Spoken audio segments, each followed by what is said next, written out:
You cannot ever work out in a fasted state as a female, ever, never. Okay, you have to stop right there. And that's because working out fasted. Because if you want to build lean muscle, we want to do that at every age, because building lean muscle improves our metabolic flexibility, improves our glucose response, improves our hormones. It's an excellent thing to do for young girls for every decade. It does not matter. You should be building lean muscle very intentionally. In order to do that, you actually have to front load the muscle with glucose. So I'm going to say something a little controversial. Welcome to Whole Plus, the podcast that embraces and tackles the holistic way, bringing it all together: science, research, innovations in technology, and our collective human experience. This is where science and spirit come together. I'm Dr. Taz, your host and a double board certified medical doctor, an integrative health expert, a nutritionist, and an acupuncturist. I'm also the founder and CEO of Whole Plus, a digital and clinical platform where my team and I practice evidence-based holistic medicine every single day. I know and I hear all the health and wellness noise that's out there. I want this show to be the one to empower you with the knowledge you need to heal not just your body, but your relationships, your communities, and our world. Welcome to Whole Plus. There's been a lot of talk around circadian rhythms and what it means for your health. Now, a lot of us know that circadian rhythms have something to do with sleep, but we don't realize that it's impacting our hormone health, our mental health, even inflammation and gut health. That's why I'm so excited to bring on my next guest. Please meet Alisa Vitti. She's a femtech trailblazer, a female biohacking pioneer, a visionary functional nutrition expert, an author and an advocate for women's hormonal health and gender equality in research. Having overcome her own hormone struggles, she's a trusted and loved icon in the women's health space. She has written 2 best-selling and beloved books, Women Code and In the Flow. She's the creator of the game-changing cycle syncing method, and she founded Flow Living to provide natural hormone support for women from their first period to their last via its digital dietary therapeutic support and its top-ranked and patented hormone care app, MyFlow, along with supplements. Please welcome Alisa Vitti. All right, I am so excited to have you here. We have talked before. And we were talking just now. We were just talking just now. And we both have a little bit of a history, not to date the two of us, but you've been on my previous show. We've been talking about hormones. I've followed your stuff for so long, so impressed with everything you've done and accomplished. And this world of hormone health is a deep dive. We were just debating PCOS just a second ago, and we'll go back there. But before we start, one of the things I want more clarity on, because I feel like I left you mid-conversation, however long ago our last conversation was, around this idea of rhythms and frequency and what it means for our health and our hormone health. Now, we know that everyone talks about the circadian rhythm and how important it is for sleep. I've talked a lot about it too. Everyone's probably rolling their eyes about how important it is to have a consistent sleep pattern. And in Chinese medicine, how we tell people they have to sleep between at least 11 p.m. and 5 a.m., otherwise they disrupt the hormone cycle. But many people don't realize it's not just about your circadian rhythm. So you are the expert on this. I want you to jump in and talk about our rhythms and what's happening and how that's connected to frequency and flow and hormones and all the amazing things that you've been talking about over the last 15 years. Well, it's a big conversation, but I'll start with the fact that I was sort of flummoxed by the reality that I kept facing in my practice, which is so many women show up with hormone imbalances.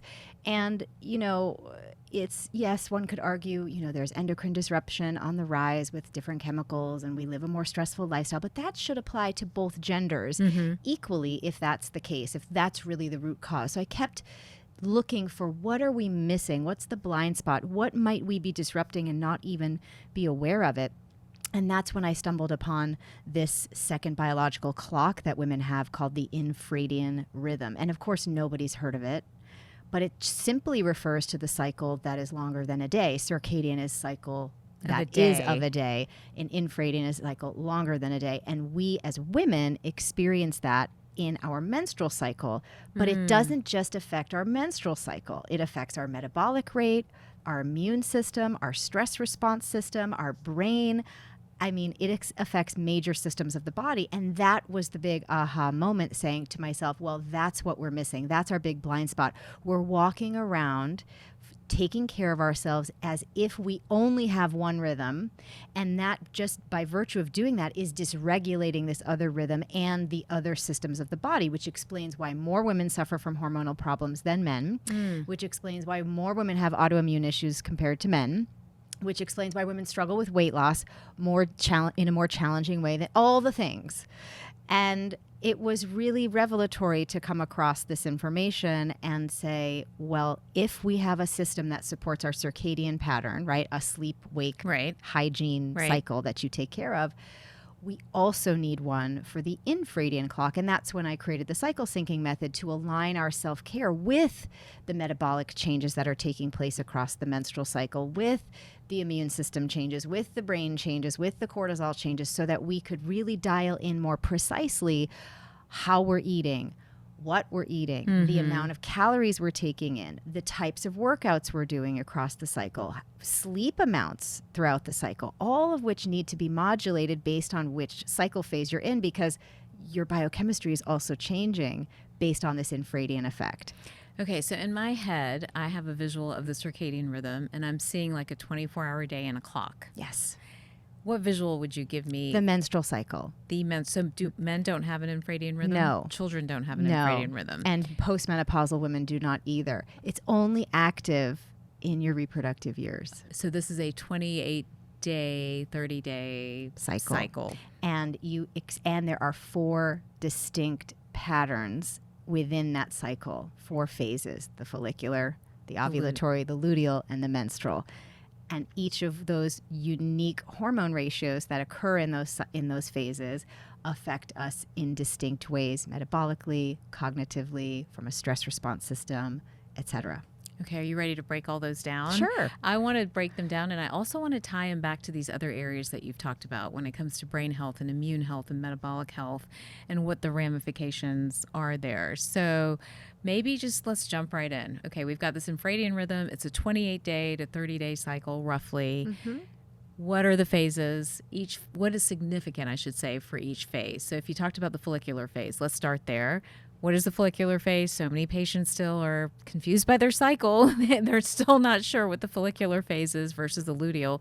So talk about the follicular phase. What should we be aware of? So I'll start just by, let's break the cycle down into the first half and the second half. And I define the first half as follicular and ovulatory, which is controversial, but so be it. And the second half with the luteal. Wait, why is that controversial? Well, because the rubric is that the day one is day one of your bleed. But if you are a menstruating female, there is nothing about the first day of your bleed that feels like a beginning. Right. Facts. Right? It feels like the culmination of that like the cycle. end. It's the end. It's the completion. And then we begin again in the follicular phase. So you can still count day one as your bleed day, because that's the convention for counting. But the first phase of your cycle, that's of the new cycle. Right. Really does feel like your follicular phase, and so that's why it's a little controversial. So we're going on the energetics of it, but you can count however you like. Right. So technically, what you're saying, just for everyone listening, you're saying that really day 7 is more of the beginning. Well, and when we look at it from, let's say, the ovarian perspective, that is the beginning. That is when we have follicles beginning to become excited and stimulated by some estrogen rising, and one of them is going to make it to the finish line at ovulation during the ovulatory phase, and that's sort of our mid-cycle moment. And then we have the luteal phase, which is when the endometrial lining is being developed and held onto in case of a pregnancy.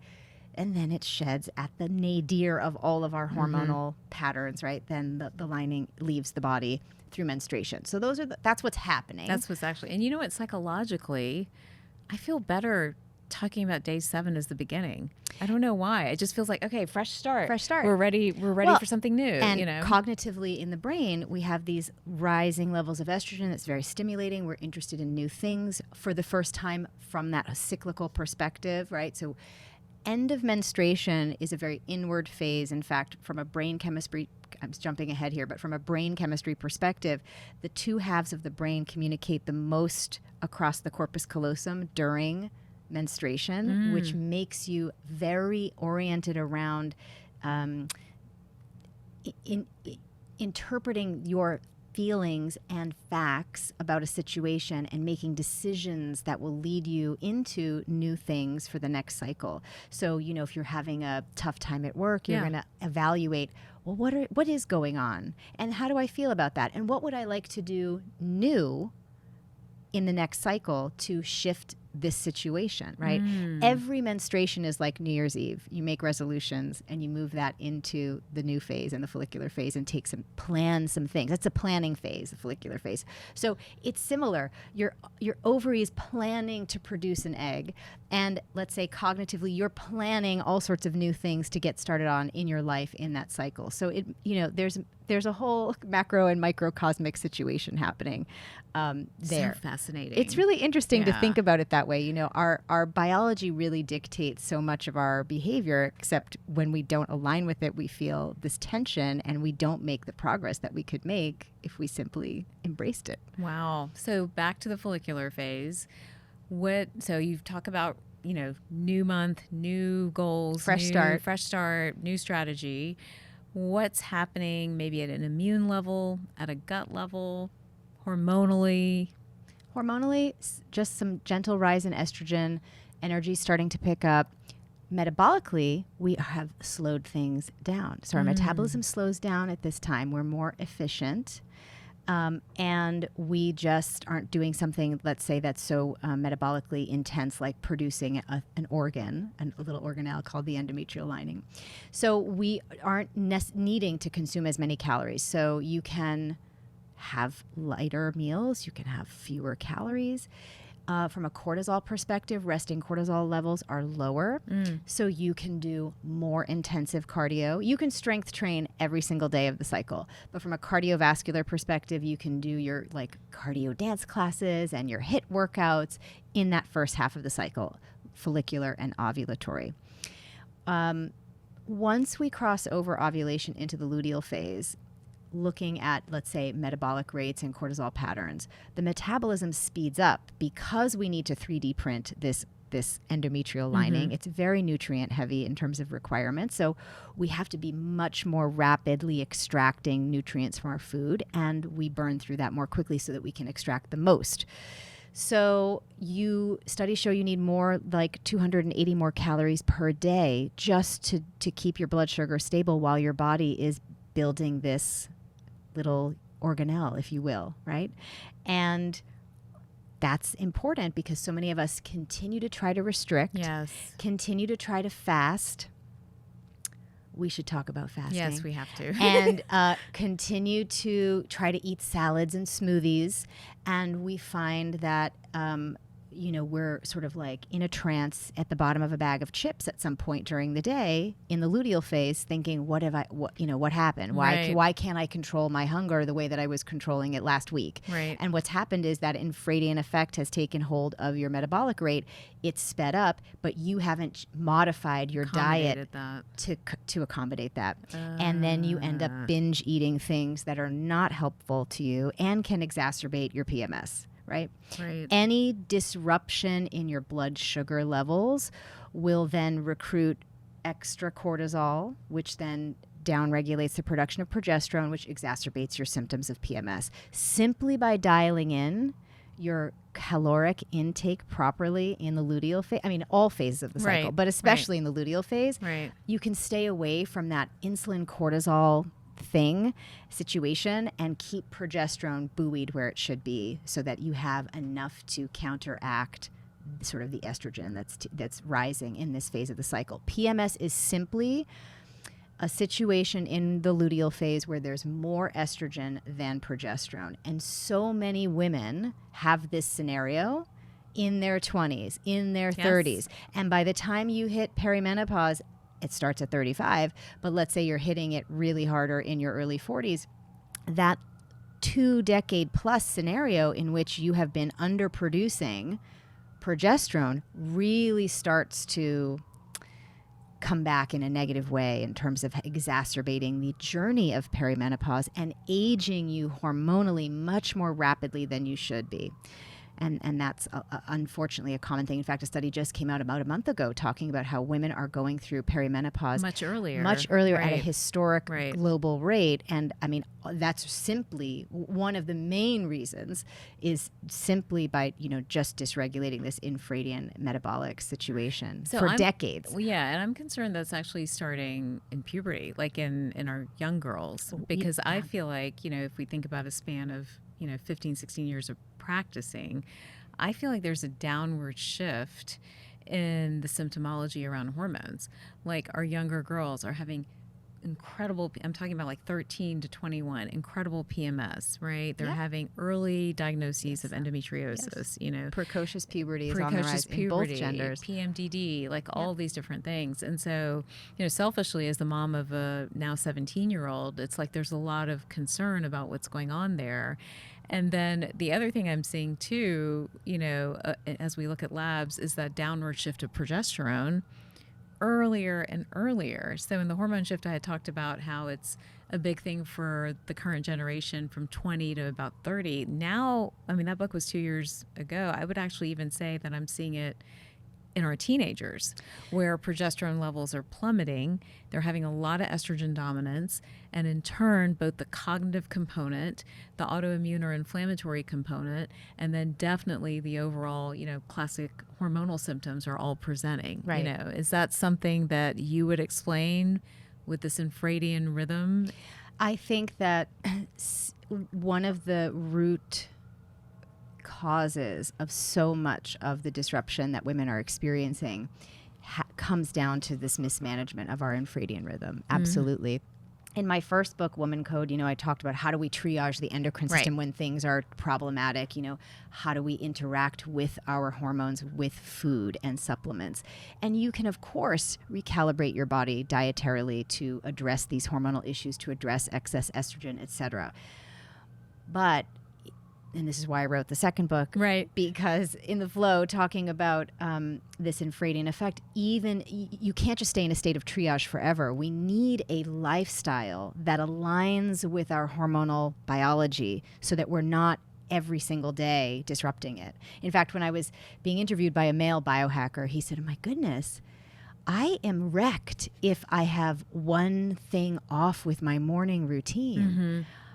And he said, I'm just really taking it in at how profoundly challenged women are like experiencing their day to day because they're fundamentally disrupted on the most core level. He's like, I organize my entire life based on the circadian clock because that's what matches his hormonal pattern. Testosterone, is cyclical on that circadian rhythm. But estrogen and progesterone are not. And we have to function with both of these clocks. We have to be honoring our circadian clock, obviously. But we do need to take care of this infradian rhythm. And the more you do that, the better off you'll be long term. And I mean, I've been cycle syncing now for, I don't know how long, 20 years. And, here I am about to turn 48. I'm still ovulating. I'm still menstruating. I'm not on any HRT. Amazing. I have no symptoms of perimenopause whatsoever. My hormone levels are definitely of a much younger woman. Mm-hmm. And it's simply because I know how to take care of them. And that's available to every woman. Remember, birth control, synthetic birth control was introduced into the population 7,500 years ago at this point, because women were on their 8th or 9th child at 48, 49, right, when there was no birth control. Right. We're designed to be maximally fertile for the maximum amount of time. That's just nature in general. So this idea that you would see tanking progesterone levels in teens, it's a whole conversation and spectrum of what are we getting so fundamentally wrong here. And what are we getting wrong? We're missing this infradian support. So what should we be doing? But before I ask that question, I don't want to get away from the luteal phase and the cognitive component of that. Mm-hmm. What should we be thinking about? What's the same question, immune and gut sort of ramification of the luteal phase? And then let's dive into what we need to be doing. Yeah.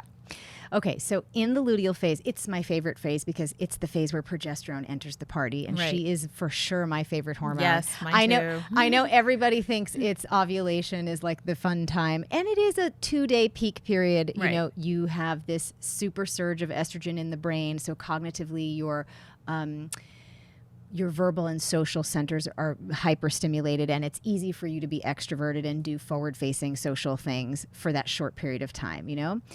But the luteal phase is a gem of a phase. It's 10 to 12 days. You have all this progesterone. Anybody who's ever been pregnant, you know, that second trimester when progesterone is like, you're just, well, no, it's like you're doing the nursery, you're planning parties, you're getting so much done. For me, I wrote like book proposals, you know, like whatever pick your pleasure. And so, it's just progesterone has a calming, focusing effect in terms of cognitive performance. In fact, a study just recently came out about showing now, we've understood that it affects, let's say, cognitive performance, but now there have been scans that has show it actually affects, this infradian rhythm affects gray and white matter in the brain. So the structure of the brain is changing throughout these different cycle phases. They don't even know what it means yet, that the gray and white matter are shifting in volume and density. But that's incredible that we have that, right? Yeah, so they're just beginning to do the research on that. Who knows what it's going to unfold? But obviously we have some intuitive sense that, of course, it's changing us. These hormonal ratios affect us and we feel differently and distinctly. And I think that's what women love about the cycle syncing method, is that it gives them permission to feel what they're feeling instead of ignoring it. So in this phase, metabolism speeds up, as I mentioned. Resting cortisol is higher. So you should not do any HIIT workouts or lengthy cardio sessions, because it's going to kick up your cortisol, and that's going to have a down-regulating effect on progesterone and exacerbate your PMS symptoms. Strength training is your gold standard, let's say, workout for that phase. Then when you get to the bleeding phase, right, just to sort of tie these two together, I would say this is a phase that's really dependent on your symptoms. As you're healing, you may still be experiencing excessive cramping, excessive bleeding, but as you get better, as you start practicing this sort of infradian support consistently, you're going to feel great every phase. There isn't going to be a phase where you fall off, let's say, the hormonal cliff and feel low energy or moody or tired. And you can continue to strength train and do your workouts and feel great during the menstrual phase as well. But in the beginning, as you're recovering from so much infradian disruption, you may find that first day or two of your bleed, you may need to take it easy and just sort of rest. And rest is extremely underrated, because we're talking about, I don't think women rest today. Well, and that or girls, continuous demand on the adrenals has a massively depleting effect on ovarian function, short and long term. And we do need to be really factoring that into our overall long-term hormonal biohacking game plan, because if your goal, and I think your goal should be, to ovulate for as long as humanly possible and to produce your own endogenous hormones for as long as possible, that is the goal. If that is your goal, then you need to be thinking about, how do I reverse engineer that? And so much of it is not what you add in, it's how you align and support with what the body wants to do for you, right? It's such a different way of thinking than many of us practice, honestly, where a lot of times we're triaging, topping up, treating, balancing. The idea of alignment, I think, is more challenging, and many people kind of get lost in that. For some women, honestly, they're so stressed, like they're not even tracking what's happening. What would you tell those women, and kind of what is a good way for them to live in this rhythm, to live in this infradian rhythm? And again, I have more questions, but we'll get there in a minute. So what's a good way for them to live kind of in this rhythm, in a way that's realistic and healthy? Yeah. It's all about habit stacking. At this point, I've been doing this for so long. I have so many habit stacking practices that for the beginner, it would seem out of reach to Right. do the practices that I'm doing. And I wouldn't suggest that you start with all of the practices that I Right. do, but I wouldn't miss one saw of the my bag. I wouldn't miss one of my I want to practices. know what else is in that bag, by the way. So anyhow. Oh, please. Whenever I travel, half the things I pack are food and Yep, supplements yep. and all of that.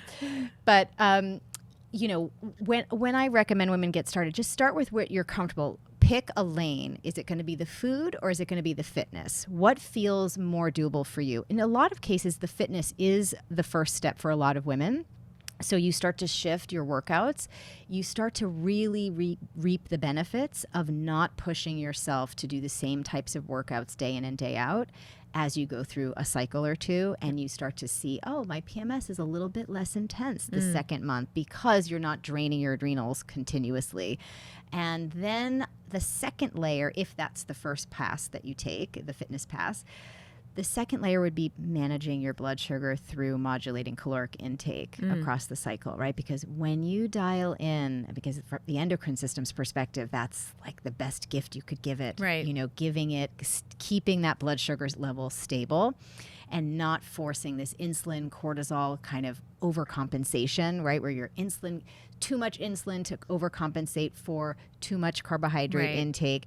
Then we have a hypoglycemic crash. Right. Then the adrenals are, have to secrete some cortisol to sort of compensate for that, to have the body pull some of stored glucose out of your fat tissue. Right. And then we have to, let's say, not be producing as much progesterone because we have to overproduce cortisol. And that's just because you've mismanaged blood sugar. We haven't even talked about your stress levels, which also do the same thing. So you make a really important point, though, because this conversation around blood sugar currently is really dialed into the menopause community and maybe the postmenopause community. It's not so much dialed into women that are actively menstruating and our girls. So maybe go into that a little bit. How should we balance blood sugar at each phase? Again, if you're 21, if you're 35, if you're 42, before you even hit menopause. Because I know the menopause folks have heard it, about the protein and the fiber and all those different things. What would you tell younger women? Well, it's a circadian and infradian conversation because we, are active within a day period, right? But then we have to modulate, let's say, overall caloric intake based on the infradian clock. So first things first, you have to understand how to eat in a single day. Mm-hmm. And I'd like to start off by saying that women in their reproductive years should not be fasting. Yes. Thank you. You're welcome. I said it in my book. I'm so in the against fasting. Thank you. Well, the science is also, pretty. In fact, there's a new study that I'm so excited about that talks about how, from the perspective of metabolic speed, that actually people do better when we invert the fasting window, not skipping breakfast and eating until waiting to eat until 1 o'clock, but actually inverting it and eating upon waking through the day. all the way through the day, but stopping early, like at 5. Right. Mm-hmm. That is the best way to fast. So anyway, balancing your macros throughout the day is really important. You need to be eating within an hour of waking up, just period, right? And what about my morning workouts? You cannot ever work out in a fasted state as a female, ever, never. Okay, you have to stop right there because everybody sitting at home right now or in your car, wherever you're listening, mental note, how many of you are fasting and going into a workout? I've been guilty of that. I've tried to be better recently, but I have historically never wanted to eat before working out. And all my workouts are in the morning. All my workouts are in the morning, and I have a full 30 grams of protein, 35 grams of carbohydrates, and about 12 grams of fat before I work out. And that's because working out fasted. Because your muscles, when we're talking about working out, now this is a slightly different conversation than how do we balance blood sugar, but I'll take the digression because it's important. And like I said, we have so many things to talk about. Hopefully we'll get through all our points, but anyhow, back to this. If you want to build lean muscle, because we want to do that at every age, because building lean muscle improves our metabolic flexibility, improves our glucose response, improves our hormones. It's an excellent thing to do for young girls, for every decade. It does not matter. You should be building lean muscle very intentionally. And if you want to do that, in order to do that, you actually have to front load the muscle with glucose, not fructose, not sucrose, but glucose. So I'm going to say something a little controversial, but bodybuilders know this. Oatmeal is an optimal pre-workout food because it's all glucose. It's all extremely usable by the body. You say, well, I think that's going to give me a high spike in my blood sugar levels. Not if you pair it with protein and fat, and if you eat the right amount of that carbohydrate for your body. So that's where you might have to start weighing and measuring and figuring Get a out. rough idea. And everyone, if you're uncertain about your glucose response to carbohydrates and your ability to tolerate amounts of carbohydrate, whether you have PCOS or not, it's irrelevant. Everyone needs to learn their body's response to carbohydrates as to balance your hormones. Wearing a continuous glucose monitor for 30 days as just a citizen scientist who wants to understand her own, response to different carbohydrates, even combining carbohydrates. I cannot combine carbohydrates, right? If I'm going to have rice, it's just rice. I can't have rice and beans and corn and sweet potato. One at a time is the max that I can do, but I can have a pretty significant dose of those now that I've built my lean muscle up to the point that I have. So this will change over time, but you definitely want to pre-game before you work out with glucose. And then as you get stronger and your metabolism speeds up, you're also going to need to bring some more food to the workout to keep your blood sugar stable. Because the other thing that happens to a lot of women is they have a massive hypoglycemic experience post-workout. And then you overeat, and then you're not doing yourself any favors and that post-workout meal because you're super loading your body with sugars, and that creates more stored fat, which you don't want. So in fact, eating more moderately but more frequent amounts of carbohydrates in and around your workouts and earlier in the day and spreading that out more evenly throughout the day does you huge benefits from a metabolic flexibility perspective, a muscle building perspective, and a blood sugar stability perspective. So how I do it is I eat probably by 7:30, 8 in the morning. I'm at the gym 8:30, 9, and I have an intra-workout small meal, about 15 grams of protein. What does that look like? What is that? It's a shake that I make with a little protein, a little leafy greens, some almond butter, nothing, water, blueberries, banana. Gotcha. It's very small. And then when I get back from the gym, I have another large dose of protein, 30 grams. 35 grams of carbs, fats as well, right? And then at so that's around noon. So I've already had a bunch of stuff already. We're talking now 30, 15. There's at 65 grams of protein. And we're at 12 o'clock. And we're about 12:30, right? And we've had about the same in terms of carb, no more, 60, 30, 35, 70, 90 grams of carbs already. And then at 3 o'clock, 3:30, I'm having another mini meal, 30 grams of protein, 30 grams of carbs, 10 grams of fat. That looks like avocado, turkey, chicken, sweet potatoes, apple. That's sort of my afternoon thing. And then around 6 o'clock, again, every 3 hours is when we need sugar, right? Yeah. Because we've digested the carbohydrates and we need that glucose. And when you're eating the right amount of carbohydrates throughout the day, you feel when you're low on blood sugar, really, you become much more sensitized to it, and you need to eat every 3 hours. So around 6 o'clock, that's when I'm having my last meal of the day. And that is a very plant-oriented meal in terms of any carbohydrates I'm having are exclusively plant-based. So it could be cauliflower, it could be zucchini. It's a lot of vegetables on the plate. It's a large plate of veggies and protein, 30 grams of protein and fats. And that's my dinner meal. And then I'm fasting. Until? About 13 hours. 13 hours or so. That's the golden fast, 13, 14 hours.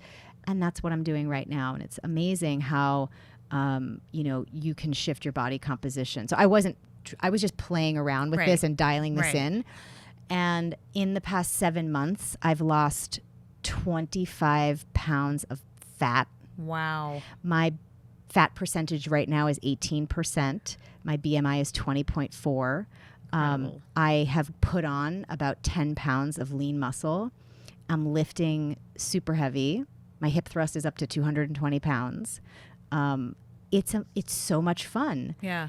And I'm doing that very intentionally because I'm about to turn 48. Right. And I'm really interested in protecting my ovulation, protecting my bone density, protecting my metabolic flexibility, and all of that is something that you have to work on. This is something that younger girls need to be doing too, because it turns out if you build that lean muscle in your 20s, you have this muscle memory for life. Right. Teens and 20s, in fact. It's also one of the big points I think you're making as I'm listening to you is, protecting your hormones through diet. These different cycles is a lot about protecting your blood sugar.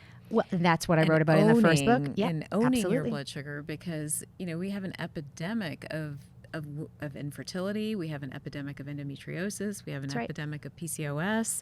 I mean, I could go on, right? Fibroids. We have all these different things that women are experiencing with the age skewing down. And I think the skewing down of that age, is the excessive cortisol production and then not having a plan. Like so many girls and women, can understand intellectually, even me, I can throw myself into that. Intellectually, we can understand that this is happening, that we're having these shifts, that cortisol is an issue, that blood sugar is an issue. But the practical putting it into action, we all start to get flummoxed a little bit. And we still, I think the conversation with hormones is still so much, it's outside of me. I need to take something to fix. Right. And, I, with my PCOS journey, remember I was obese and acneic, cystic acne, and not ovulating or menstruating from 12 to 22. Had PCOS too. Oh, I forgot that part. Yes. Hello, PCOS sisters. Hi. Yeah, and that's the thing too. At 48 to have, I've already maintained a 60-pound weight loss for most of my life. Right. But to then lose another 20 was really interesting, because all I did different was start to eat more. Yeah. Which every woman has an issue with. And with PCOS, it's supposed to get harder and harder. And one of the things I've really enjoyed about my own biohacking journey is just debunking all of this mythology around, like, well, this isn't supposed to happen or that's not supposed to be possible. And it turns out it's all a bunch of garbage for the most part. If you understand the sort of functionality of your endocrine system, it's really easy to biohack that. And blood sugar, as I wrote about in 2013, is the first step in the flow protocol because it's so germane to the functioning and the proper functioning of the endocrine system. If you don't get that right, the rest of your hormonal cascade will be dysregulated simply because your body's trying to overcompensate for your mismanaged diet. Wow. So diet is a key lever for you to individually use to start to address your hormonal problems, whatever they may be, because it doesn't matter. Is that really the first step? That is really the first step. That's the first step. So food is really a fundamental part of this, right? Or the first step. Would you agree that food is the first step? Absolutely. And whether you are dealing with PCOS or fibroids or infertility or perimenopause, or you're a teenage girl and you're just feeling really crummy every month and you have PMS, getting your blood sugar stable is the first step, period, pun intended. And you must do it. You can't skip over it. There's nothing else as powerful as that lever. And after food, if you said, okay, people are managing their blood sugar, but they're still coming back and we're seeing a lot of cortisol dysfunction or we're seeing some other things, where do they go next? Then we start to talk about looking at that infradian support, right? So making sure you're modifying your caloric intake throughout the cycle. First half have less calories, second half have more, 280 calories more per day. Choose more blood sugar stabilizing types of carbohydrates. And then change your workout routine. Make sure you are being active in the first place. Being sedentary is not good for your adrenals or your hormones, right? So make sure you are being active, but do it in the correct ways that sort of support that cortisol pattern throughout the cycle. So more cardio in the first half, less cardio in the second half, but strength train the entire cycle. Time. And how long are those strength training sessions? Does it matter? Studies show that 3 times a week, a full body like strength training circuit is equally beneficial to an everyday practice. So I'm extremely lazy, you know, just do the 3 days a week. Okay. Right now I'm a little bit ambitious, so I am doing 5 days a week because I'm trying to target, let's say, some physique changes. I have such a slim upper body. I'd like to put on some more muscle. So I have 2 days where I'm just doing upper body workouts. But if you just want to get started, start with a 3-day a week, Monday, Wednesday, Friday, or Tuesday, Thursday, Saturday, whatever you can fit into your schedule, 30, 45 minutes of strength training. progressive overload, meaning every time you do the same workout, you're putting on heavier weights so that you build those muscles. Do not go in there and do the same 5-pound dumbbells and try to do 50 reps. And think something's going to change. Nothing's going to change. You need to do 5 pounds today and then 10 pounds next week and 12.5 pounds the week after, and you keep building up your muscle strength and stressing those muscles to develop. So that for women that have passed sort of perimenopause, right, have gone past it, they don't have an infradian rhythm anymore. Correct. So you're circadian rules, only. Okay. So then does the circadian rhythm dominate at that point? Yes. Okay. So when you're postmenopausal, you can go back to your childhood state of being circadian rhythm, oriented only, and you focus in on the basics of balancing your blood sugar throughout the day, eating earlier in the day and every 3 hours. Now, there is some research that shows that intermittent fasting postmenopausally can be beneficial. But I would argue, and with the women that I've worked with who are postmenopausal, who have made strength training their longevity focus, that intermittent fasting doesn't give them the same benefit as eating and fueling their workouts and doing that earlier in the day. So if you are going to be consistent with a strength training routine postmenopausally, I would invert the fasting and do it earlier, like stop eating at 4:30, 5 o'clock. Gotcha. And here's the other thing, too. If you're in perimenopause and you're having any vasovagal response at night, hot flashes, night sweats, that's simply your body's way of trying to save you from glucose overload, right? And you're literally sweating this off because you have no place to put it. So another reason to front load the day with carbohydrates and then restrict them after 3 p.m. is to simply prevent hot flashes and night sweats, of which I've never had any. Wow. Right? You don't need to have them. It's just about managing this sugar intake. Very, very interesting. So interesting. So then where does HRT fit in? I think it's a personal journey. I've worked with women in their 50s who've transitioned beautifully because they were dialing in the right endocrine support for decades leading up to it, and they are not on any HRT, right? And they feel great. And then there are women who need some. And there is research that shows that there are beneficial windows of time to take some estradiol, to take some progesterone. But it really just depends on your individual labs, your goals, if you're ready to sort of take on that journey. And you can't stay on them forever. Right. So at some point you do have to transition. And I think that's a conversation around really looking at our mitochondrial health as a sort of secondary source of energy and vitality beyond just what hormones provide. And then additionally, a lot of women, if you are not taking care of yourself in your 20s and 30s, you go into your perimenopause journey thinking, no problem, I'll just get on HRT. There's a rude awakening when we're many decades of depletion, micronutrient depletion, excessive dieting, extreme workouts, cortisol and stress, dysregulating the infradian rhythm, not honoring the circadian rhythm. You get to that HRT, starting to take your HRT in your 40s, and you don't respond to it. I've had clients who are like, my libido's tanked. They've taken so much testosterone that they're starting to have androgenic effects, but no improvement in their libido.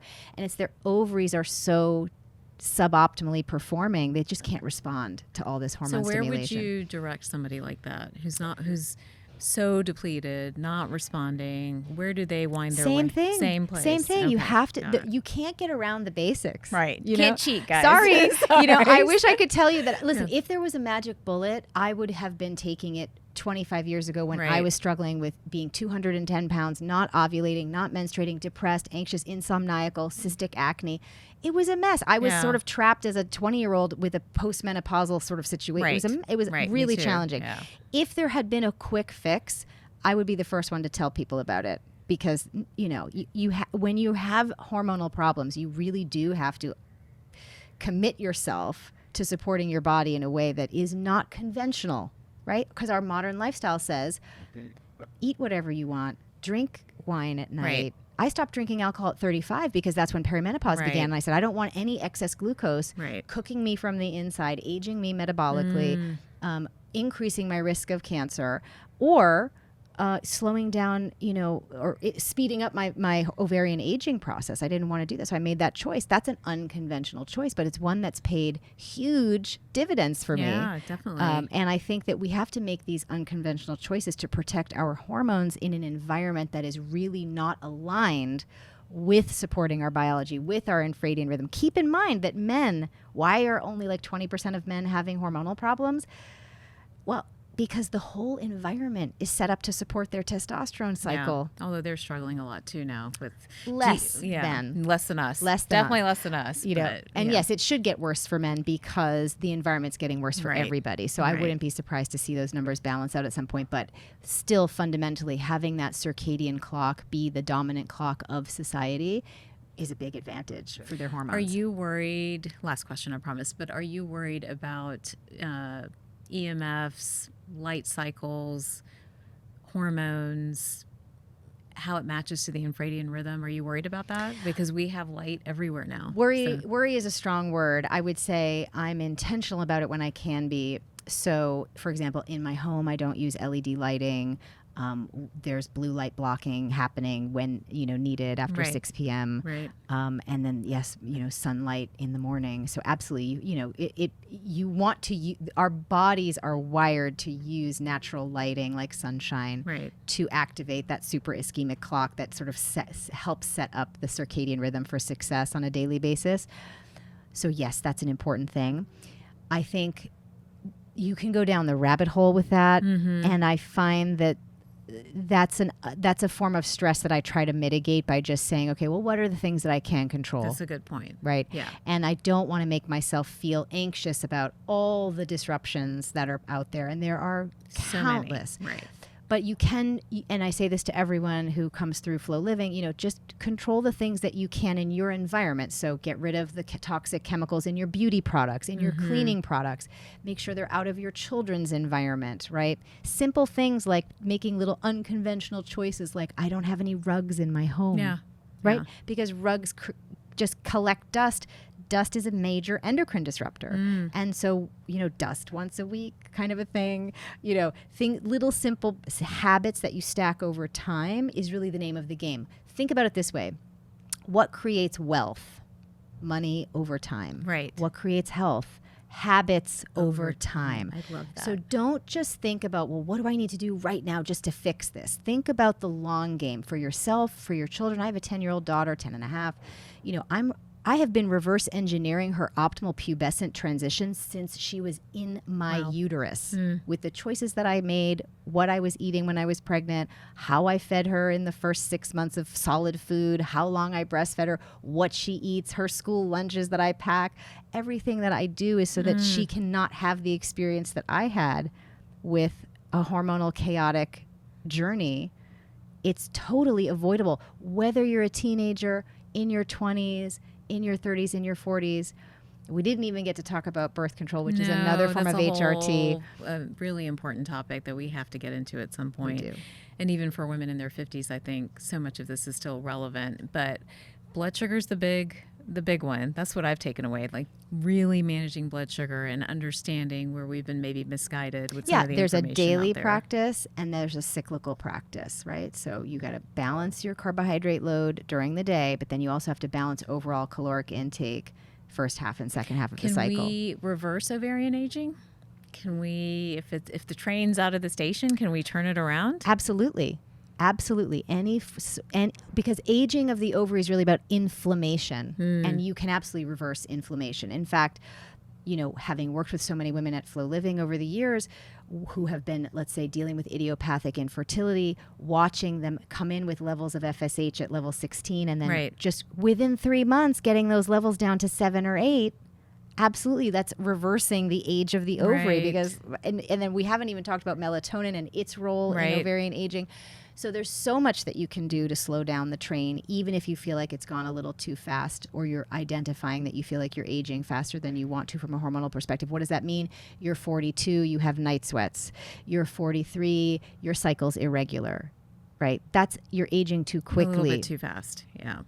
I think it's so important at the end of the day for all women, all girls to be aware of this rhythm. And I love, how you've coined and developed this idea of the Infradian rhythm, to own it, to understand it, because, it is the long game, and that's important. I think it saves so much heartache. So I love that you have, really guided us into this and matching circadian and infradian rhythms, the idea of rhythms. It's not something in our current modern Western culture that we really embrace or we really jump on. So thank you so much. And we're going to have to do a part 2 for sure, because Well, there's I so would much. love- I have questions after questions. And for people who are interested in, learning how to start the cycle syncing practice, I built an app called MyFlow that really just puts this all into the palm of your hand, so you don't have to become a subject matter expert. And you're all welcome as guests of Dr. Taz Amazing. to a free month of the cycle syncing membership inside the MyFlow app. Just put the code in WHOLE-FLOW, and you'll have your first... Whole is your HOL. HOL, Yes. Okay. and then FLO. FLO. And all right. and you'll get access to recipes, meal plans, workout videos, all based on your unique cycle phases, so that you know exactly what to eat and what to do to support this infradian rhythm all month long. So brilliant. All right, I'm going to leave you with my final question. Okay. What makes you whole? What makes me whole? Probably just sort of the oxytocin I get from spending time with my family outside. That is the theme. We ask all our guests Mother's this. Day, I was outside planting the garden with the kids and my husband, and I was like, this is the best. I love This is the that. best. Amazing. Family, we all come back to family at the end of the day. I think. Absolutely. Well, thank you so much for taking some time out to be with me today. It's been enlightening as much as we all think we know about hormones or women's health. There's always a new angle. There's always something to think about. And I think this idea is something I want all women thinking about as well. So thank you so much. Thanks for having me.